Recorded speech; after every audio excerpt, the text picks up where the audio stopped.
就在刚刚，原作者更新了马桶人 vs 监控人71集，在这一集中不仅出现了新型马桶人，并且基们再次史诗级别加强，这也导致基地外围的监控人全军覆没。那么我们废话不多说，开始今天71集的剧情。一位在基地外面的监控人通过平板看基地内部的情况，不过就在这时，屏幕出现连接断开的字样。看过70集的都知道，这里是因为原作者就在前面，所以无双战神的录制出现了错误，这才导致外面的监控人也无法观看了。接着画面给到小电视，在停顿了几秒之后，导弹马桶人发射出了一根超大号的导弹，这里给你们暂停对比一下，我了个豆啊，这也太粗了。而电视机被炸毁的同时，3大泰坦人再次就位，随后泰坦电视人便说了那么一句话，反正我没听出来是什么。接着导弹马桶人开启机关，后面的发射器同时发射数枚导弹，3大泰坦人丝毫不慌，直接开启能量盾防护。不过咱们的主角视角就麻烦了，一颗导弹直接震动眉心，紧接着画面又传给了另一个监控人。他抬头一看，山的后面冒出冲天火光，随后监控人的医疗小队就位，全力开展战后救助工作。而右下角这个拿着加特林的监控人，就是预告里出现的。不过他这个外观的监控人不止一个，而是有好几个。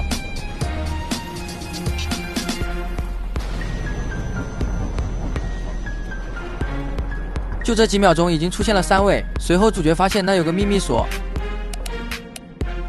而一旁的监控人则是指了指底下。就在主角疑惑之际，突然地动山摇，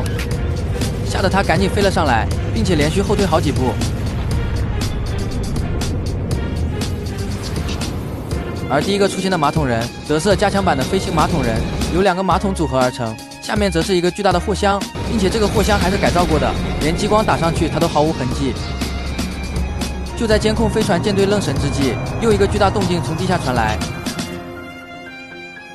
没错，这次是马桶人的老大 G-Man， 而他现在的装备配置和69集的时候应该是一样的，全身上下大大小小的枪口6一共有11个。监控人小队面对 G-Man 也是毫无办法，空中舰队全军覆没。